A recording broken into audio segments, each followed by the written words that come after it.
피고인은 고개를 드세요.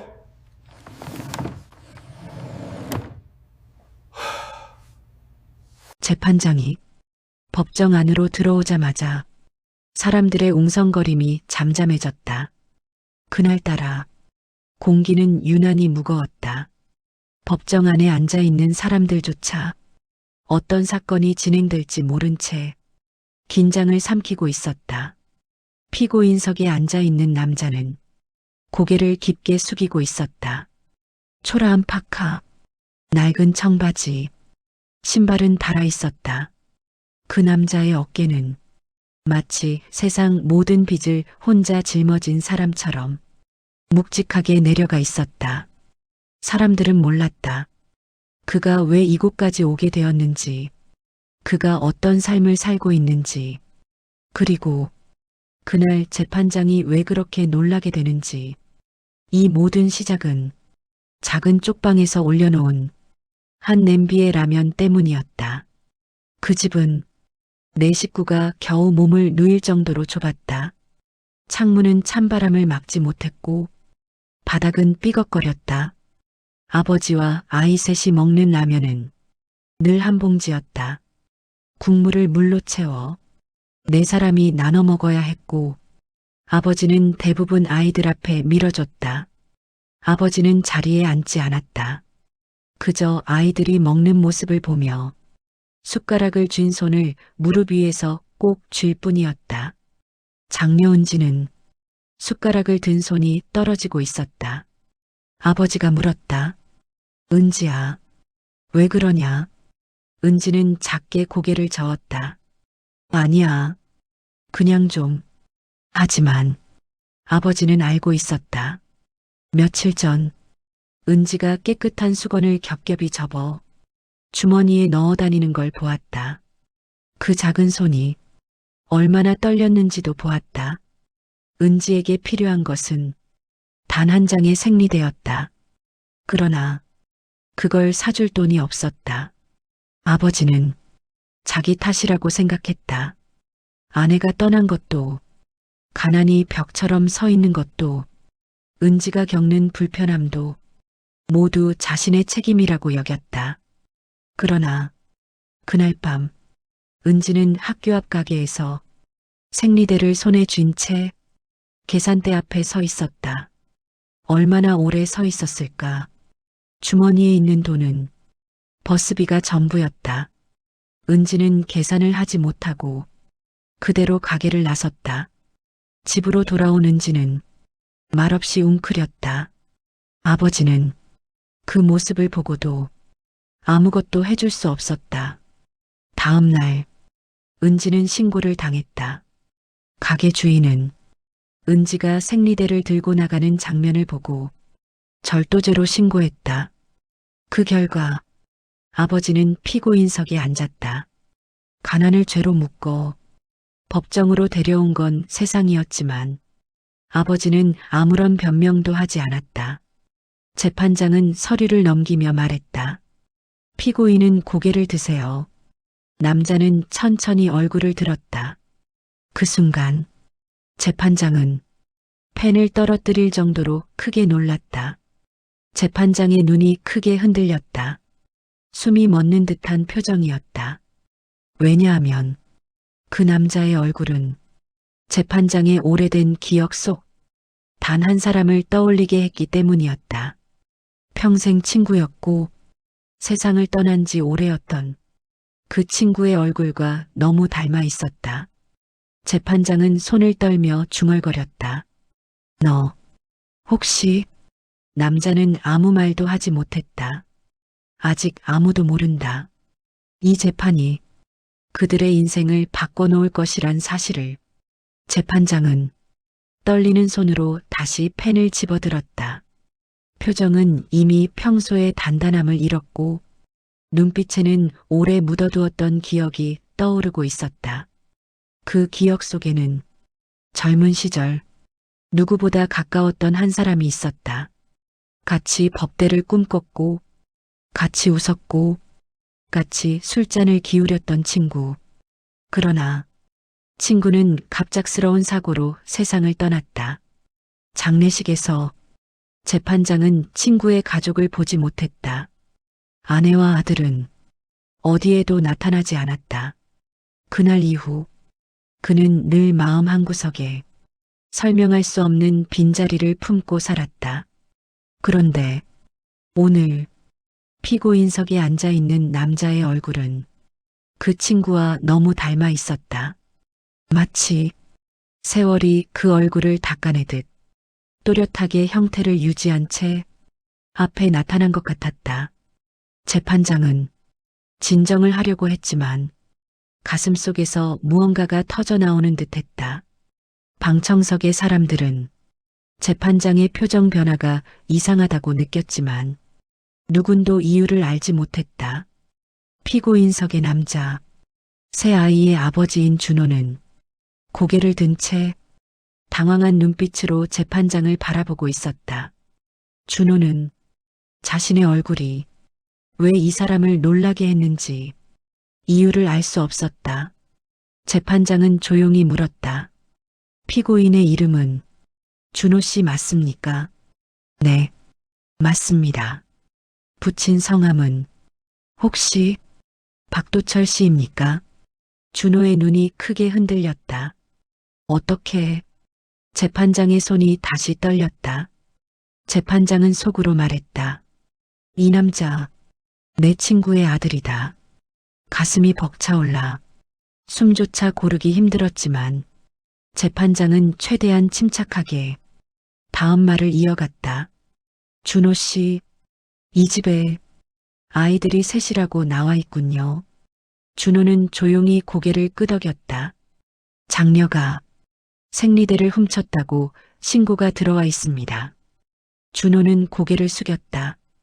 잘못을 부정할 힘도 없었다. 그저 아이의 배고픔도 몸의 변화도 제대로 챙겨주지 못한 자신이 부끄러웠다. 그러나 재판장은 그보다 더 깊은 무언가를 느끼고 있었다. 그 남자가 친구의 아들이라는 사실, 그리고 가난이 한 가족을 이렇게 무너뜨린 현실이 재판장의 가슴을 짓누르고 있었다. 준호의 뒤에 앉은 장녀 은지는 잔뜩 움츠린 자세였다. 새하얀 얼굴, 떨리는 손, 학교에서 종종 보이던 밝음은 사라져 있었다. 은지의 눈 밑에는 잠을 못 잔 흔적이 깊게 그려져 있었다. 재판장은 은지를 보고 마음속에서 가라앉던 분노가 서서히 떠오르는 것을 느꼈다. 세상은 왜 이 가족을 여기까지 몰아붙였는가? 가난이 죄가 되는 순간 법정은 무엇을 판단해야 하는가? 재판장의 마음은 이미 흔들리고 있었다. 재판장은 심호흡을 하며 감정을 다잡았다. 책상 위 서류를 천천히 넘기며 말했다. 준호 씨는 현재 소득이 없다고 기재되어 있습니다. 준호는 조용히 고개를 숙였다. 일을 하고 싶지 않은 겁니까? 그 말은 날카롭게 들릴 수도 있었지만 재판장의 목소리는 책망보다는 걱정에 가까웠다. 준호는 잠시 입술을 깨물었다. 그리고 작게 말했다. 하고 싶습니다. 하지만 막내가 아파서 병원에 데려다 줘야 하고 둘째는 혼자 두기 어렵고 장녀는 학교에 다녀와도 집을 비울 수가 없습니다. 재판장은 준호가 단순히 일을 게을리한 것이 아니라는 걸 금세 느꼈다. 아이 셋을 혼자 키우는 삶은 생각보다 훨씬 더 무거웠다. 준호의 목소리는 한순간 흔들렸다. 아내가 떠나고 정신을 차릴 수가 없었습니다. 그동안 무얼 잘못한 건지, 제가 왜 이렇게밖에 못 사는지 혼자서 아무리 생각해도 답을 못 찾겠습니다. 방청석에 앉아있던 은지는 아버지의 말이 들릴 때마다 고개를 숙였다. 은지의 작은 어깨가 떨리고 있었다. 준호는 그 모습을 보고 가슴이 미어졌다. 그는 말했다. 그날 은지가 생리대를 들고 나왔다는 걸 저도 믿기 어려웠습니다.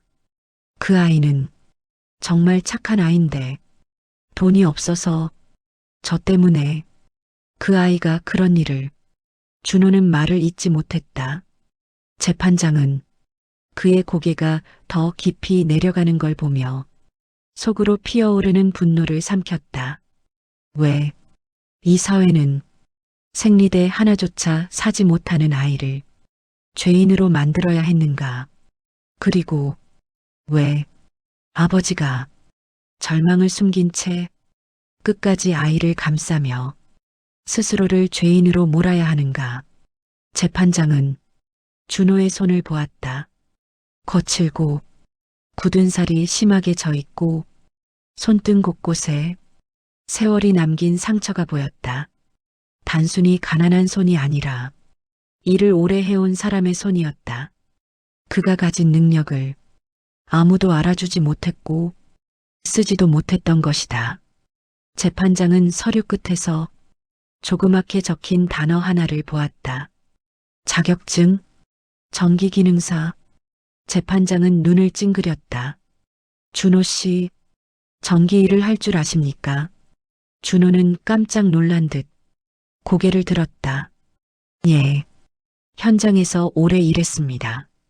한때는 설계도 읽는 것도 어려움이 없었습니다. 재판장의 눈빛이 조용히 달라졌다. 바로 그 순간이었다. 재판장의 마음속에서 뚜렷한 결정이 자라기 시작했다. 이 남자를 그냥 이렇게 보내면 안 된다. 도와야 한다. 지켜야 한다. 그의 새 아이를 포함한 한 가족의 삶이 이 자리에서 달라질 수 있다. 재판장은 손을 모았다. 그리고 판단을 내리기 전 준호를 똑바로 바라보며 말했다. 이 사건 그대로 판단하지 않겠습니다. 법정안이 술렁였다. 하지만 재판장은 이미 결심하고 있었다. 재판장은 조용히 안경을 벗어 책상 위에 내려놓았다. 그리고 손가락을 깍지 낀 채 깊은 숨을 들이켰다. 판사석 위 그의 눈빛은 이미 결론을 향하고 있었다. 하지만 그 결론은 서류에 적힌 법 조항이 아니라 사람의 삶을 보고 내린 판단이었다. 재판장은 말했다. 준호 씨의 상황, 그리고 아이들의 상태, 이 모든 것을 고려하면 이 사건을 단순 절도로 볼 수 없습니다. 법정안이 순간 정적에 잠겼다. 재판장의 목소리는 천천히 그러나 흔들림 없이 이어졌다. 가난은 잘못이 아닙니다. 그러나 아이에게 필요한 최소한의 것조차 부모가 마련해 줄 수 없을 정도의 환경이라면 그것은 처벌보다 지원이 필요한 상황입니다. 준호는 그 말을 듣는 순간 가슴속 무언가가 무너져 내렸다. 재판장의 시선은 준호가 아닌 방청석의 은지에게로 향했다. 은지는 두 손을 꼭 쥔 채 재판장을 바라보고 있었다.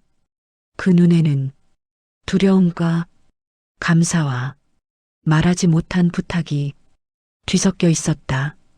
재판장은 은지를 보며 말했다. 은지 양, 내 잘못이 아닙니다. 은지의 눈가가 순간 붉어졌다. 재판장은 다시 준호를 향해 말했다. 준호 씨, 사건 자체는 분명히 절도로 맞습니다. 하지만 그 목적과 상황을 고려하여 이 사건은 정식 판결 대신 조건부 보호 처분으로 놓겠습니다. 사람들이 다시 술렁였다. 그 조건에는 일자리 확보, 생계 안정, 아이들 기본 보호 환경 마련이 포함됩니다. 준호는 놀란 눈으로 재판장을 바라보았다. 그런데 저 같은 사람을 누가 써주겠습니까? 재판장은 그 말을 듣고 입가에 아주 미세한 떨림을 보였다. 제가 도와보겠습니다. 준호는 한동안 말을 잇지 못했다. 이 사회 어딘가에 자신을 도와줄 사람이 있을 거라 단 한 번도 상상해 본 적이 없었다. 그 순간 은지가 작은 목소리로 말했다. 아빠. 그 목소리는 어느 때보다 작았지만 준호의 가슴 깊은 곳을 울렸다. 재판장은 서류를 정리하며 말했다. 이 사건은 여기서 마무리하겠습니다. 하지만 준호 씨, 이제부터가 시작입니다. 준호는 뜨거운 숨을 내쉬었다. 재판장이 그를 돕겠다는 말은 단순한 동정이 아닌 삶을 바꾸겠다는 약속처럼 들렸다. 그리고 그 약속은 곧 반전의 시작이 될 것이다. 재판이 끝나고 사람들이 하나둘씩 법정을 빠져나가기 시작했다. 준호는 잠시 자리에 그대로 서 있었다. 몸은 움직이지 않았고 손가락은 미세하게 떨리고 있었다. 그동안 수많은 문을 두드렸지만 돌아오는 대답은 언제나 같았다. 안 됩니다. 죄송합니다. 경력 부족, 가족 상황 고려 불가. 그런데 방금 세상에서 가장 권위 있는 자리에 앉은 사람이 그에게 말했다. 도와보겠다고. 그 말 한마디는 무너진 삶을 손으로 부여잡고 겨우 버티던 준호에게 마른 흙에 내리는 첫 비처럼 스며들었다. 은지가 준호의 팔을 살며시 잡았다. 아빠, 괜찮아? 준호는 은지를 내려다보았다. 작은 얼굴, 수척한 볼, 깨끗이 접어 넣었던 수건의 흔적이 아직도 마음을 아프게 했다. 응, 괜찮다. 그 말은 스스로에게 한 말이기도 했다. 잠시 뒤 판사실 문이 열렸다. 재판장이 법복을 벗고 걸어 나오며 두 사람에게 다가왔다. 잠깐 이야기해도 되겠습니까? 준호는 놀란 듯 고개를 끄덕였다. 세 사람은 조용한 복도로 이동했다. 재판장은 준호를 가까이 바라보며 조심스럽게 입을 열었다. 내가 아버지를 잘 알고 있었습니다. 너무 오래전 일이라 내 얼굴을 알아보지 못했습니다. 준호의 눈이 흔들렸다. 그가 기억하는 아버지는 늘 따뜻한 사람이었다. 하지만 갑작스러운 사고로 떠난 뒤 세상은 너무 빨리 변했고 아버지와 이어진 사람들도 어느 순간 모두 사라졌다. 아버지는 정말 훌륭한 사람이었습니다. 늘 내 이야기를 자랑했습니다. 그 말을 들은 순간 준호의 가슴 깊은 곳에서 무언가 무너져 내렸다. 아버지가 자신을 자랑했다고 했다. 한 번도 그런 말을 들어본 적이 없었다. 준호는 그저 고개를 숙였다. 재판장은 이어 말했다. 내가 전기 일을 잘한다고 했지요. 그 능력을 흘려보낼 이유가 없습니다. 준호는 숨을 들이켰다. 하지만 아이들을 봐야 해서 재판장이 손을 들어 조용히 말을 끊었다. 그 부분 내가 돕겠습니다. 준호는 움직일 수 없었다. 재판장은 지갑에서 작은 종이를 꺼냈다. 여기로 연락하게. 내가 아는 업체가 있다. 사장과도 오래된 인연이 있다. 기술이 있는 사람을 찾고 있었다. 준호의 손에 그 종이가 쥐어지는 순간 세상이 조금 밝아지는 것 같았다. 그 작은 종이는 일자리 이상의 의미였다. 새로운 삶의 문이 열리는 초대장 같은 것이었다. 은지가 조용히 말했다. 아빠, 정말 되는 거야? 준호는 눈가가 살짝 젖어들었다. 그래, 우리 해볼 수 있을 것 같다. 재판장은 그 말을 들으며 작게 미소를 지었다. 그 미소에는 은혜리는 마음과 오래 묻어두었던 죄스러움이 같이 있었다. 그는 생각했다. 처음으로 친구에게 조금은 속죄할 수 있을지도 모른다. 재판장에서 나오고 준호와 아이들은 버스를 타고 다시 쪽방촌으로 돌아왔다. 버스 창밖으로 스치는 불빛이 아이들 얼굴 위로 주황색으로 떨어지고 있었다. 은지는 창밖을 보고 있었고 둘째 민수는 아버지 팔에 기대 졸기 시작했다. 막내 세나는 배가 고픈지 조용히 배를 만지고 있었다. 준호는 손에 쥔 작은 종이를 조심스럽게 펼쳐보았다. 단순한 전화번호 하나, 그뿐이었다. 하지만 그 종이는 그동안 막혀있던 문이 처음으로 열리기 시작하는 증거처럼 느껴졌다. 버스에서 내려 좁은 골목을 지나 허름한 쪽방 앞에 도착했을 때 밤 공기는 차갑고 건물 벽은 축축하게 젖어 있었다. 준호는 문을 열며 말했다. 들어가자. 오늘은 따뜻하게 라면 끓여줄게. 아이는 셋, 남자는 하나. 방 안엔 작은 전기장판 하나, 밥상이라 부르기도 어려운 낡은 테이블 하나. 하지만 오늘만큼은 이 작은 방이 조금은 넓게 느껴졌다. 아이들은 조용히 방에 들어가 각자 자리를 잡았다. 준호는 싱크대 앞에 서서 라면 냄비에 물을 올렸다. 물 끓는 소리가 평소보다 더 크게 들렸다. 그 소리를 들으며 준호는 재판장의 마지막 말을 떠올렸다. 내가 정기 일을 잘한다면 그 능력을 흘려보낼 이유가 없다. 그 말은 준호의 마음을 오랜만에 일으켜 세웠다. 그는 사실 정기 작업에 자신이 있었다. 배선 연결, 회로 점검, 현장 설계 이해까지 일을 제대로 배웠고 경력도 꽤 있었다.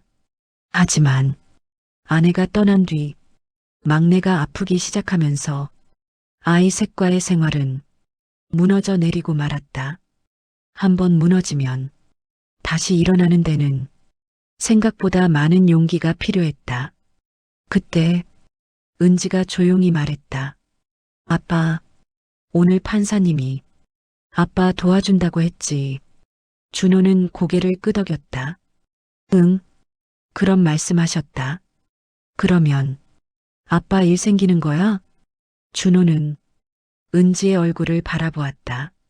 어린 나이에 너무 많은 것을 감당해온 아이. 너무 일찍 철이 든 아이. 그래, 노력해볼게. 라면이 끓기 시작했다. 수증기가 작은 방 안을 가득 채우자 아이들의 표정이 조금 밝아졌다. 라면 한 냄비. 그것만으로도 이 집의 저녁은 어느 정도 온기를 되찾았다. 준호는 아이들이 먹는 모습을 보며 작은 결심을 했다. 내일 전화를 걸어보자. 그 전화 하나가 이 집을 살릴지도 모른다.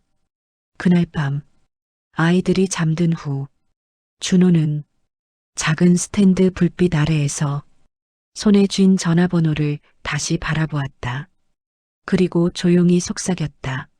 아버지, 저 다시 해보겠습니다. 그 말은 세상에 들리지 않았지만 준호의 가슴 속에서는 새로운 시작을 알리는 울림처럼 번져갔다. 다음 날 아침 햇빛은 쪽방의 작은 창문 틈으로 희미하게 스며들었다. 그러나 그 빛은 방 안을 환하게 비추기에는 너무 약했다. 아이들은 서로 작은 소리를 내며 일어나기 시작했다. 장녀은지는 조끼를 꼭 여미며 일어났다. 둘째 민수는 이불을 끌어안은 채 졸린 얼굴로 기지개를 켰다.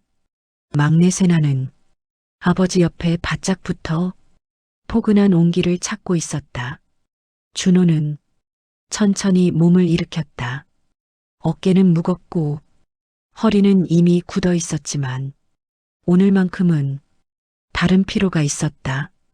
손바닥에 눌린 조그만 메모 종이가 오늘 해야 할 일을 끊임없이 상기시켰다. 준호는 아이들에게 말했다. 다들 일어나라. 오늘은 학교 늦지 않게 가야 한다. 은지는 동생 둘을 챙기며 말했다. 아빠, 오늘 그 전화하는 날이지? 준호는 작게 웃었다. 그래, 해야지. 그 웃음 속에는 두려움과 기대가 섞여 있었다. 아이들이 등교 준비를 마치고 좁은 골목 끝으로 사라질 때까지 준호는 가만히 서서 그 작은 등들을 바라보았다. 그 등이 점점 멀어질수록 준호의 마음속에서는 결심이 또렷해졌다. 아이들을 지키기 위해서라도 오늘은 다른 날이어야 했다. 집으로 돌아온 준호는 작은 책상 앞에 앉았다. 휴대전화의 액정은 오래되어 흠집투성이었고 손에 잡기만 해도 온갖 생활의 흔적이 느껴지는 기계였다. 준호의 손가락이 전화번호를 하나씩 눌렀다. 손끝이 떨렸다. 통화음이 울렸다. 짧고 긴장감이 있는 울림. 몇 번의 신호음 끝에 낯선 목소리가 들려왔다. 여기는 한창정기입니다. 무엇을 도와드릴까요? 준호는 한순간 말을 잃었다. 재판장이 건넨 메모, 그 안의 번호, 그리고 마지막에 적힌 짧은 글귀. 자네 같은 사람이 필요하네. 준호는 작은 숨을 들이켰다. 어제 재판장에서 판사님께 연락드리라고 하셨습니다. 박준호라고 합니다. 전화기 너머로 짧은 침묵이 흘렀다. 이윽고 낯선 목소리가 부드럽게 변했다. 아, 판사님 말씀하신 분이군요. 그분이 직접 얘기한 사람이면 능력 있는 분일 겁니다. 준호는 당황했다. 아직 아무것도 말 안 드렸는데요. 전화기 너머에서 작은 웃음이 들렸다. 판사님이 그런 말 함부로 하는 분 아닙니다.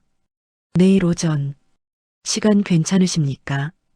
현장 한번 보러 오시죠. 준호는 눈을 크게 떴다. 내일 현장 오시죠. 그 말은 면접이라는 시험대가 아니라 기회를 주겠다는 말이었다. 준호는 조용히 대답했다. 예, 가겠습니다. 전화를 끊고 난 뒤 준호는 휴대전화를 천천히 내려놓았다. 세상이 조금 달라 보였다. 오늘의 햇빛이 유난히 따뜻한 이유도 처음으로 이해되는 듯했다. 준호는 아이들이 돌아오기 전에 오래 입지 못했던 작업복을 꺼냈다. 옷은 낡았지만 그 안에는 그가 잃어버렸다고 믿었던 자신의 정체성이 담긴 옷이었다. 작업복을 펼쳐보며 준호는 조용히 중얼거렸다.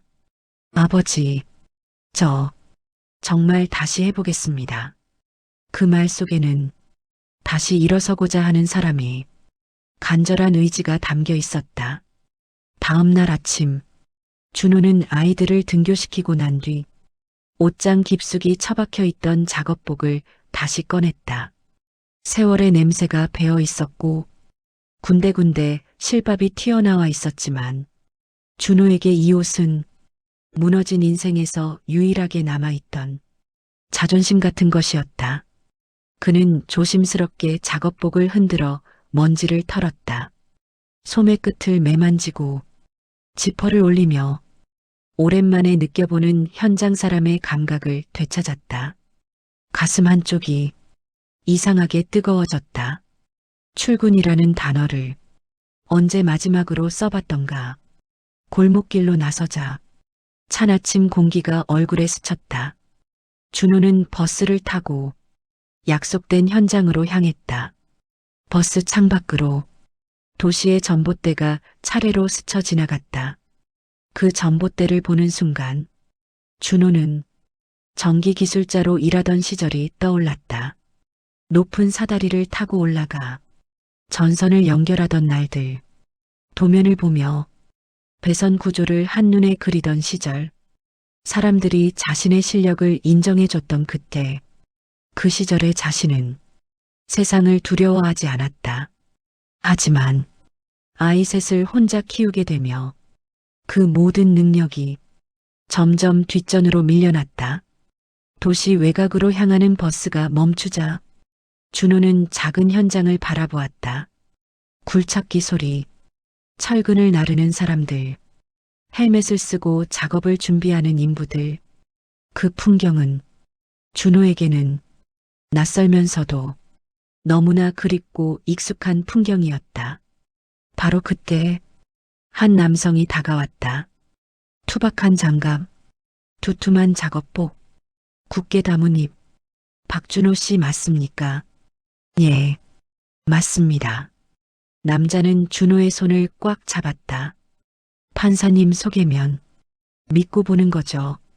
게다가 전기 실력 있다고 들었습니다. 준호는 겸손하게 고개를 숙였다. 열심히 하겠습니다. 말은 누구나 합니다. 현장은 손이 말해줍니다.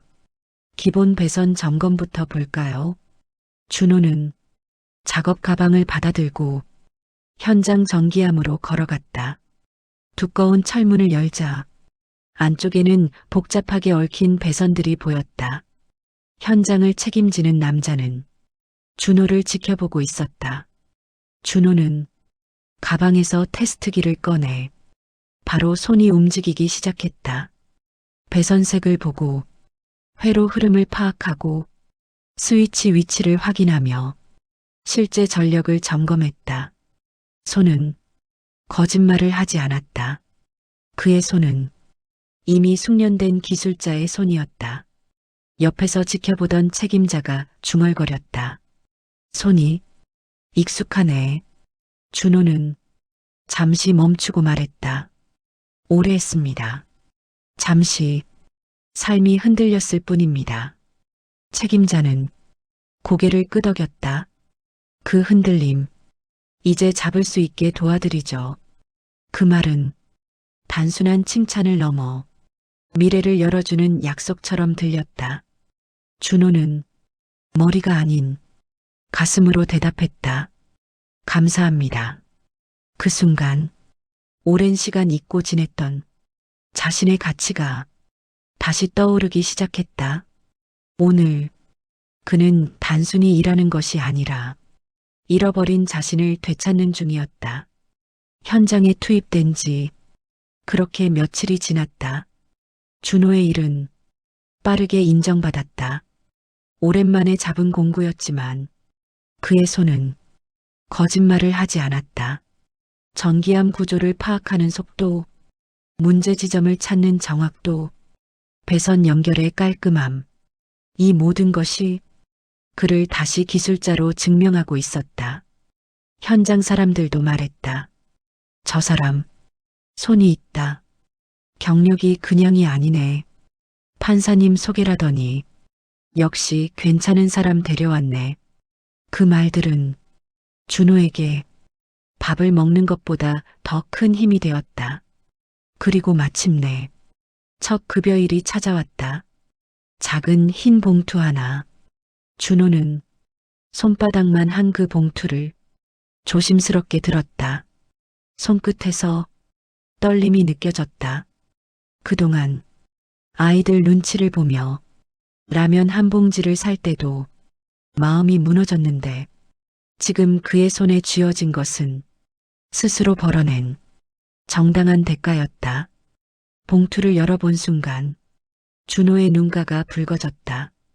그 안에는 아이들의 밥이 있었고 은지의 생리대가 있었고 민수의 운동화가 있었고 막내 세나의 약값이 들어있었다. 그리고 준호 자신이 다시 살아갈 수 있는 자존심이 들어있었다.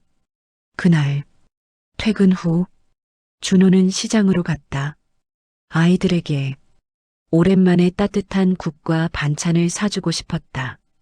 작은 봉투에 담긴 급여는 기적처럼 느껴졌다.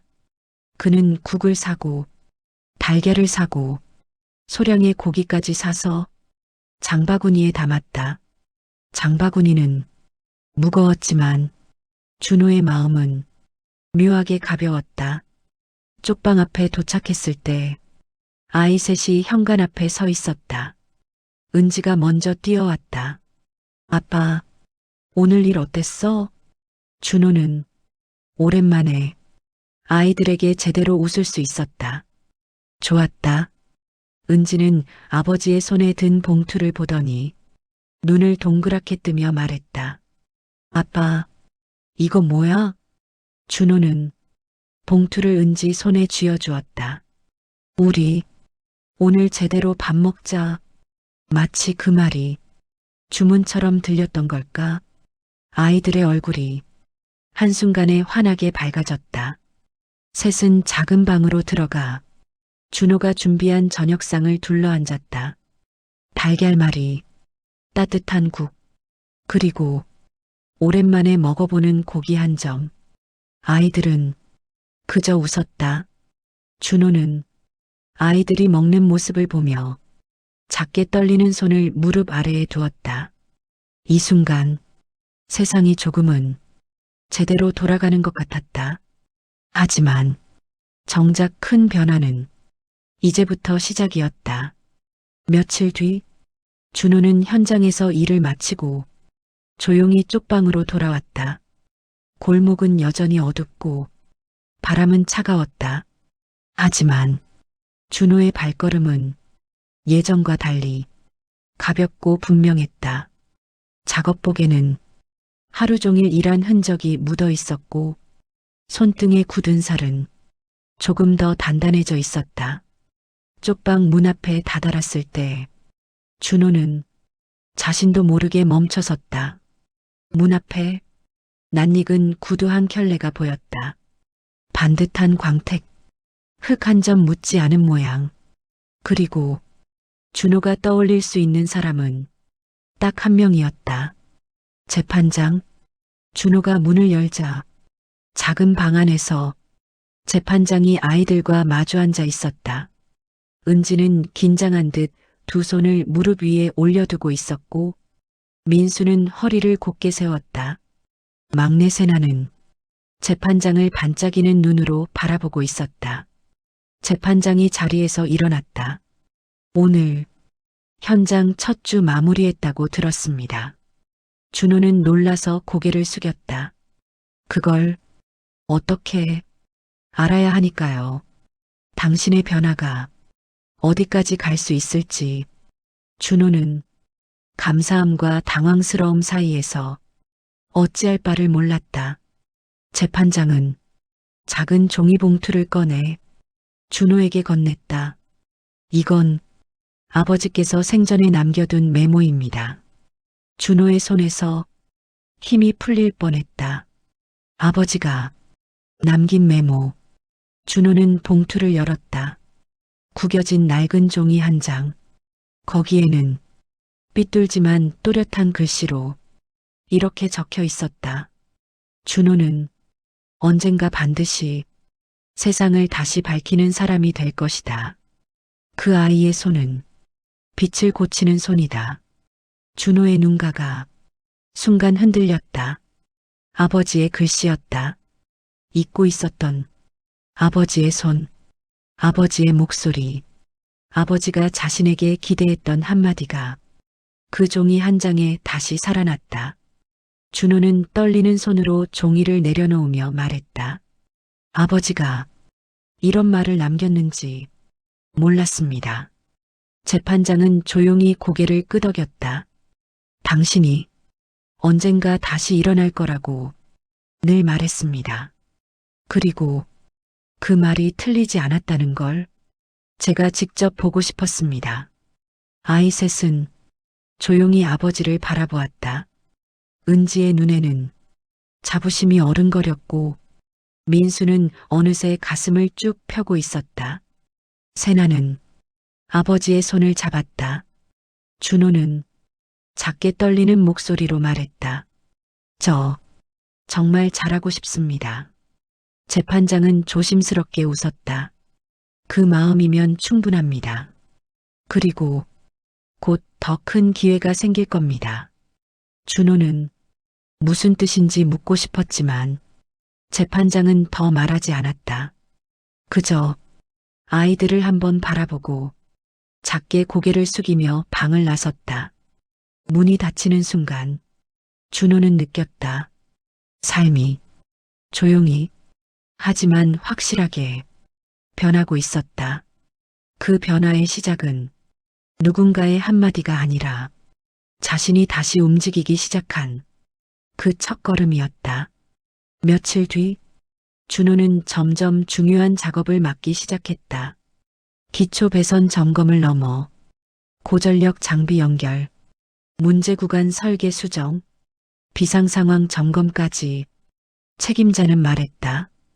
이 정도면 팀 하나 맡길 실력인데요.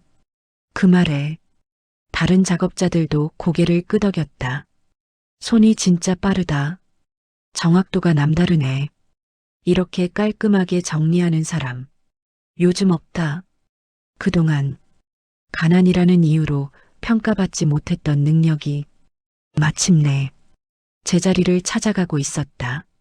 하루는 전력 공급이 갑자기 끊어지는 사건이 발생했다. 현장 사람들은 당황했고 작업은 전면 중단됐다. 책임자가 소리쳤다. 준호 씨, 여기 좀 봐주실 수 있습니까? 준호는 빠른 걸음으로 이동해 전기암 도어를 열었다.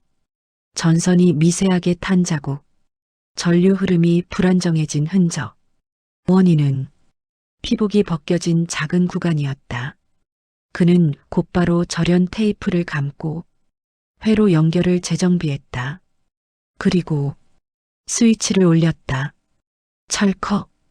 그 순간 굳어있던 장비들이 하나둘 다시 살아나기 시작했다. 작업자들이 동시에 외쳤다. 됐다. 살아났다. 이 사람 아니었으면 큰일 날 뻔했네. 책임자는 준호를 바라보며 진지하게 말했다.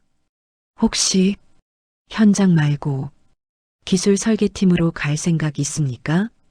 전력 구조를 이 정도로 이해하는 사람 드뭅니다. 준호는 자신이 그 말을 듣는다는 사실이 믿기지 않았다. 얼마 전까지만 해도 라면 국물에 물을 타서 아이들과 끼니를 버텼던 사람. 절망 속에서 아무도 자신의 능력을 알아주지 않았던 사람. 그런데 지금 자신의 손이 한 현장의 안전을 지키고 있었다. 준호는 얼굴을 숙였다. 열심히 하겠습니다. 배우라고 하시면 배우고 필요한 곳이 있으면 어디든 가겠습니다. 책임자는 따뜻한 미소를 지었다. 그런 자세면 어디서든 환영받습니다. 그 말은 칭찬 이상의 의미였다. 준호는 잠시 숨을 고르며 하늘을 올려다보았다. 흙먼지가 자욱한 공기 너머 파란 하늘 한 조각이 보였다. 삶이 조금씩 밝아지고 있었다. 그때 책임자의 휴대전화가 울렸다. 잠시 통화한 책임자는 준호를 불렀다. 준호 씨, 판사님이 오후에 현장에 들르신답니다. 준호는 놀라 눈을 크게 떴다. 재판장이 여기까지 온다고? 왜? 물어볼 틈도 없이 책임자는 말했다. 좋은 일일 겁니다. 긴장할 필요 없습니다. 좋은 일. 그 말은 준호에게 떨리는 기대를 만들었다. 그 기대가 곧 인생을 바꿀 문으로 이어질 것이라는 걸 아직 준호는 몰랐다. 오후가 되자 현장에는 조금 다른 긴장감이 흐르기 시작했다. 정장 차림의 사람이 건설 현장으로 들어오는 일은 흔하지 않기 때문이다. 작업자들이 웅성거리는 가운데 재판장이 미소를 머금은 얼굴로 천천히 걸어 들어왔다. 철근과 모래더미 사이 작업복을 입은 준호가 재판장을 발견한 순간적으로 몸이 굳었다. 재판장은 준호에게 다가오며 말했다. 여기까지 오느라 조금 먼 길이었습니다. 준호는 얼떨떨한 얼굴로 인사했다. 여기는 어쩐 일로? 재판장은 먼지를 털어내며 말했다. 직접 보고 싶었습니다. 당신이 어떤 손을 가지고 있는지. 책임자가 나와 재판장에게 고개를 숙였다. 판사님, 좋은 사람 보내주셔서 감사합니다. 덕분에 현장이 많이 안정됐습니다. 재판장은 준호를 바라보며 눈빛을 부드럽게 낮췄다. 처음부터 그럴 사람이라고 생각했습니다. 준호는 그 말에 가슴이 저릿해졌다. 재판장은 작업자들에게 양해를 구하고 준호를 현장 한쪽으로 데려갔다. 그리고 고요한 목소리로 말을 이었다. 준호 씨, 고민 끝에 하나 제안하려고 합니다. 준호는 손에 들고 있던 공구를 내려놓고 재판장을 바라보았다. 네, 말씀하십시오. 재판장은 눈을 마주한 채 말했다. 기술팀 견습으로 들어가 보는 게 어떻겠습니까? 단순 현장 인부가 아니라 전기 구조를 직접 설계하고 관리하는 팀입니다. 준호는 숨이 멎는 듯한 느낌을 받았다. 전기 구조 설계팀. 그곳은 현장 기술자들 사이에서도 쉽게 들어가기 어려운 자리였다. 재판장은 말했다. 당신은 그만한 능력이 있습니다. 제가 보증하겠습니다. 준호의 눈이 조용히 흔들렸다. 가난 때문에 사람들에게서 외면받고 업무 능력을 잃어버렸다고 믿었고 아무도 자신을 다시 불러주지 않을 거라 생각했었다.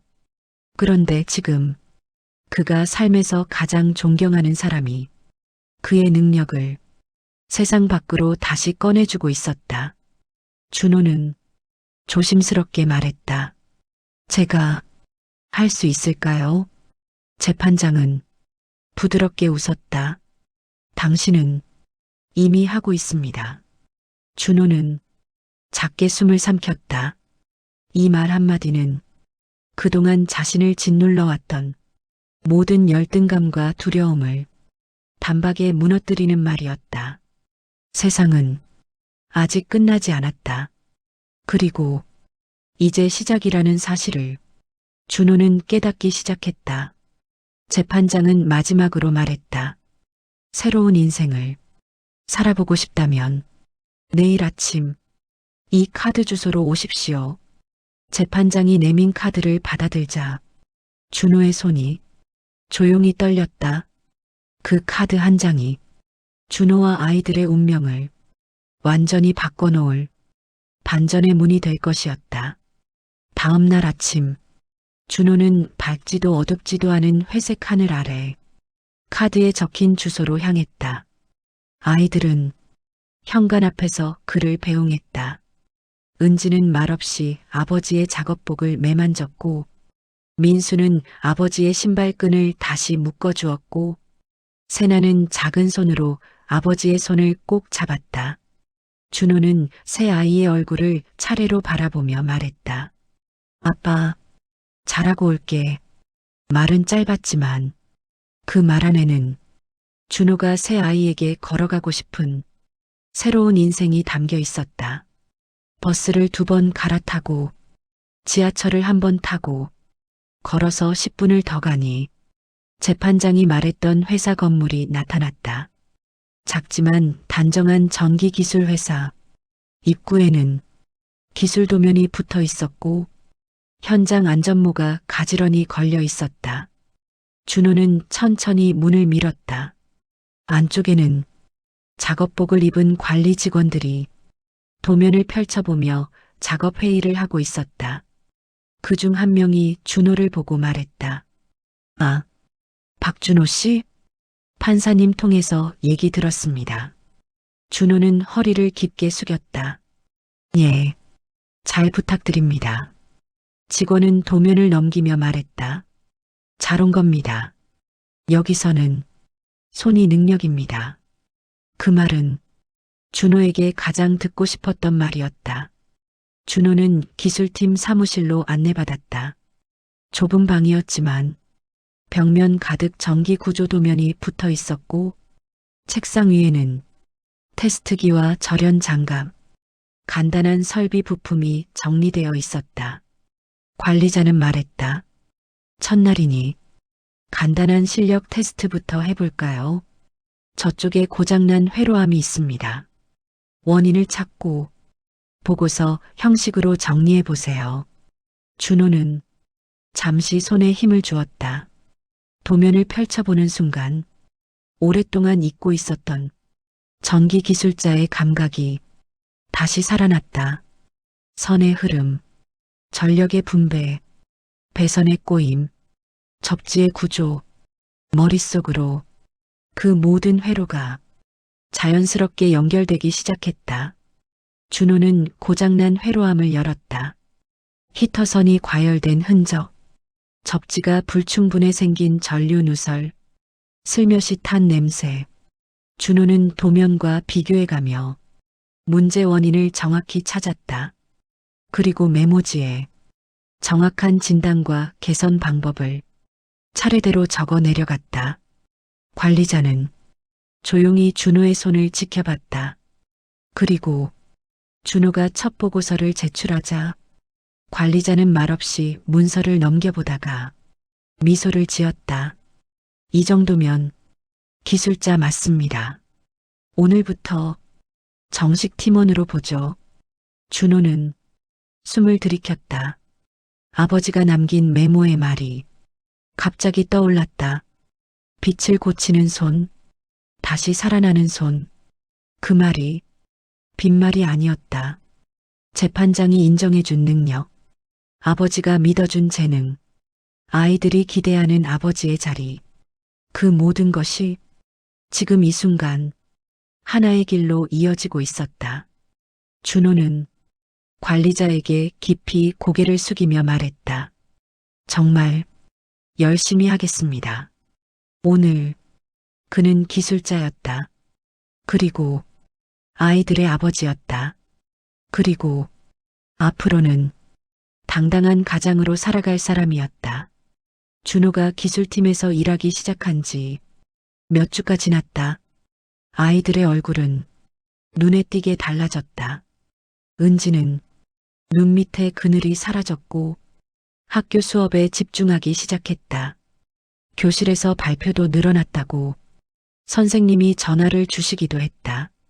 둘째 민수는 오래 신던 운동화 대신 제대로 된 새 운동화를 신고 쉴 새 없이 뛰어다녔다. 막내 세나는 오랫동안 필요한 치료를 받으며 아픈 날이 크게 줄었다. 집안 공기도 달라졌다. 예전에는 라면 냄새와 눅눅한 기운이 좁은 방을 채웠지만 지금은 작은 반찬 냄새와 아이들의 웃음소리가 먼저 퍼졌다. 준호는 퇴근하고 집에 돌아오면 아이들이 달려나왔다. 아빠 왔다. 오늘도 현장에서 고쳤어? 도면 그린 것 또 보여줘. 그 질문이 얼마나 아버지의 가슴을 따뜻하게 만드는지 아이들은 모르고 있었다. 준호는 조용히 미소를 지으며 일지를 꺼내 아이들에게 보여줬다. 여기가 어제 고쳤던 회로고 여기가 오늘 확인한 구간이다. 은지는 진지하게 고개를 끄덕였고 민수는 신기한 듯 눈을 반짝였다. 세나는 도면 위 그림을 손가락으로 따라 그렸다.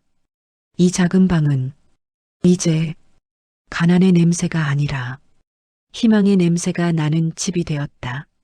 하지만 그 변화는 준호 혼자 만든 것이 아니었다. 어느 날 저녁 문을 두드리는 소리가 들렸다. 준호가 문을 열자 재판장이 서 있었다. 여전히 정갈한 표정. 하지만 눈빛에는 한층 더 따뜻함이 실려 있었다. 잠깐 들어가도 되겠습니까? 준호는 급히 자리를 정리하며 재판장을 맞았다. 재판장은 아이들을 한 명씩 바라보며 부드럽게 인사했다. 은지 양, 많이 밝아졌구나. 민수도 키가 많이 컸네. 세나는 힘든 날이 줄어든 것 같아서 정말 다행이다. 아이들은 살짝 긴장했지만 눈빛에서 존경과 고마움이 묻어났다. 준호가 조심스레 물었다. 판사님, 오늘은 어떤 일로? 재판장은 준호 앞에 작은 서류 봉투를 내려놓았다. 이건 당신이 이룬 변화를 정식으로 인정하는 서류입니다. 준호는 눈을 깜빡이며 봉투를 열었다. 그 안에는 기술직 정규직 채용 확정 문서와 급여 인상 계획서, 그리고 장기 근속 시 주택 지원 프로그램 안내서가 들어 있었다. 준호는 한동안 말을 잃었다. 저 같은 사람이 이런 걸 받아도 됩니까? 재판장은 준호를 똑바로 바라보며 말했다. 당신 같은 사람이 받아야 합니다. 준호의 손이 조금씩 떨렸다. 그 떨림에는 가난해도 살 수 있다는 안도, 아이들이 미래를 가질 수 있다는 희망, 그리고 스스로를 다시 믿게 된 자존감이 뒤섞여 있었다. 재판장은 작게 웃으며 말을 이어갔다. 그리고 당신 아버지가 남긴 말, 거짓이 아니었습니다. 준호는 고개를 들었다. 재판장의 목소리는 조용했지만 가장 깊게 울리는 목소리였다. 당신의 손은 빛을 고치는 손입니다. 준호는 마침내 숨을 내쉬며 천천히 고개를 숙였다. 오늘 한 남자의 가난이 완전히 풀리기 시작했다. 정규직 채용이 확정된 다음 날, 준호는 새로 지급된 작업화를 신고 기술팀 건물로 출근했다. 문을 열자 동료들이 환한 얼굴로 그를 맞았다. 정식 팀원 축하합니다. 앞으로 더 바빠질 거예요. 이제 설계팀 회의도 같이 들어오세요. 준호는 오랫동안 들어보지 못한 진짜 환영을 받는 느낌에 말없이 고개를 숙여 인사했다. 복도 끝, 커다란 도면이 붙은 칠판 앞에서 관리자가 말했다. 오늘은 신규 아파트 단지 전체 배선 구조 검토를 맡을 겁니다. 큰일입니다. 큰일. 그 말은 준호에게 벅찬 책임이자 커다란 기회였다. 관리자는 준호에게 도면을 가득 꽂은 두꺼운 파일을 건네며 말했다. 이건 우리가 앞으로 맡아야 할 가장 중요한 프로젝트 중 하나입니다. 당신의 눈이 필요합니다. 준호는 파일을 받아들고 조심스럽게 펼쳤다. 인쇄된 복잡한 구조물, 수많은 선, 각 칸마다 기입된 전력 수치. 어렸을 때 아버지가 들려주던 이야기 속에는 언제나 전기와 빛이 있었다. 준호야, 전기는 흐름을 읽는 거다. 흐름을 읽을 줄 아는 사람은 어디에 있어도 길을 잃지 않는다. 그 말이 오늘따라 더 선명하게 떠올랐다. 준호는 파일을 천천히 넘기며 배선 흐름을 눈으로 그렸다. 그리고 그 선들이 자신의 머릿속에서도 자연스럽게 이어지는 것을 느꼈다. 관리자는 그 모습을 지켜보며 말했다. 역시 보낼 사람 제대로 보내주셨군요. 재판장의 얼굴이 떠올랐다. 판사석 위에 앉던 그 사람이 왜 굳이 현장까지 와서 자신을 보았는지, 왜 아버지 이야기를 꺼냈는지, 왜 끝까지 기회를 놓지 않으려 했는지, 그 모든 이유가 이 순간 하나로 이어져 있었다. 준호는 도면을 내려놓고 작게 숨을 들이쉬었다. 내가 아버지가 바라던 사람이 되어가고 있다. 그 사실은 지금 어떤 칭찬보다 더 깊고 더 따뜻한 위로가 되었다. 퇴근 후 집으로 돌아오는 길, 준호는 시장에서 조그마한 치킨 한 마리를 샀다. 아이들을 위해 자주 못 사주던 음식이었다. 쪽방 문을 열자 아이 셋이 동시에 고개를 돌렸다. 아빠 왔다. 치킨이다. 진짜 우리 거야? 준호는 웃으며 말했다. 오늘은 아빠가 잘해서 기분 좋은 날이다. 아이들은 조그만 테이블을 둘러싸며 환하게 웃었다.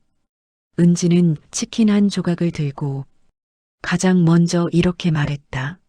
아빠, 이제 우리 괜찮아지는 거지? 준호는 은지의 눈동자를 바라보았다. 그 안에는 희망과 불안과 기대가 조용히 섞여 있었다. 그래, 이제 우리 괜찮아진다. 그 순간 은지는 미소를 지으며 말했다. 아빠, 나 부끄럽지 않게 살게.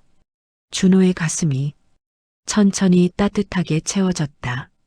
오늘 아이 셋의 미래가 분명히 바뀌었다. 그리고 그 미래를 밝힌 사람은 다름 아닌 준호 자신이었다. 계절은 천천히 넘어가고 있었다.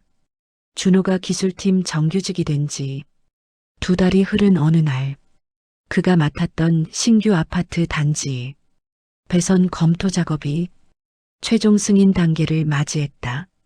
팀장과 관리자는 준호의 세밀한 검토를 높게 평가했고, 준호가 지적한 결함 몇 가지는 공사 전체의 안전을 지키는 핵심적인 부분이었다.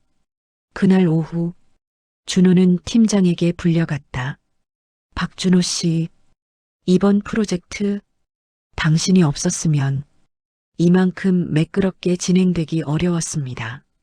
준호는 얼떨떨한 얼굴로 고개를 숙였다. 저는 그저 필요한 일만 했을 뿐입니다. 그렇게 말하는 사람이 진짜 일을 잘합니다. 팀장은 서류를 하나 내밀었다.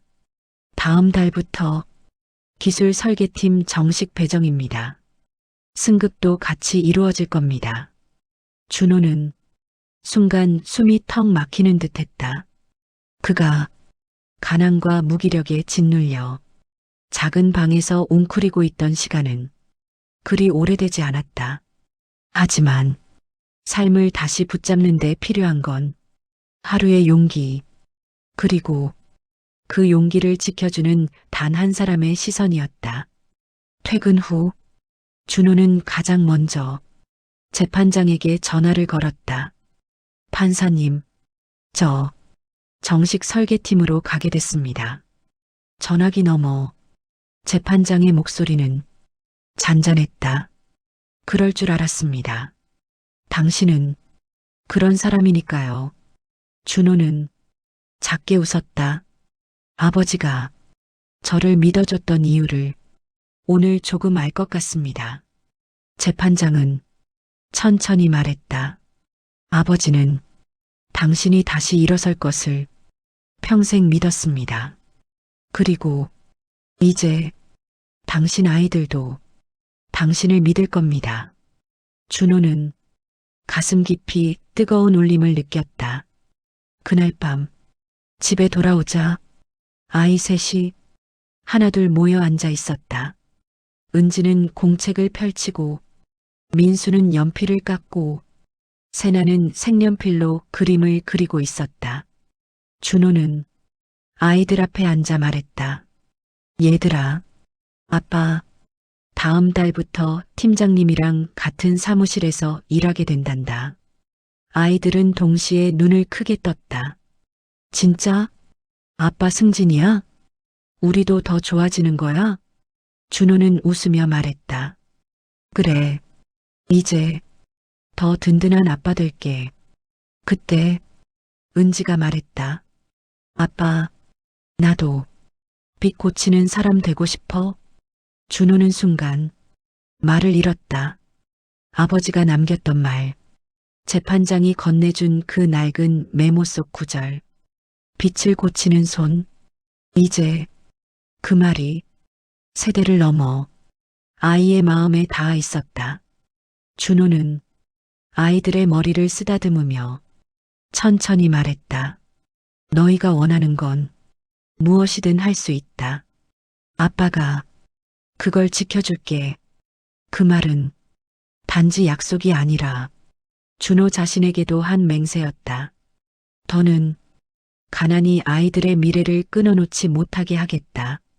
오늘 한 남자가 가난을 벗었고 한 가족이 절망 속에서도 다시 일어서며 세상은 또 한 번 조용히 바뀌고 있었다. 이제 준호의 손은 전선을 고치는 기술자의 손이 아니라 가족의 미래를 밝히는 진짜 빛을 고치는 손이 되었다. 여기까지 가난 속에서도 아이셋을 책임지며 결국 자신의 능력으로 다시 일어선 준호 씨의 이야기였습니다. 오늘 사연이 당신의 마음에 작은 힘이 되었다면 좋겠습니다. 지금 이 순간에도 자리를 지키며 버티고 있는 여러분, 정말 고생 많으셨습니다. 이 사연의 주인공에게 따뜻한 댓글 한 줄 남겨주신다면 그 마음이 또 누군가에게 큰 위로가 될 거예요. 그리고 이런 이야기들을 계속 듣고 싶으시다면 구독과 좋아요는 저에게 큰 힘이 됩니다. 당신의 내일이 오늘보다 조금 더 밝아지기를 바랍니다. 여기는 사연 라디오였습니다.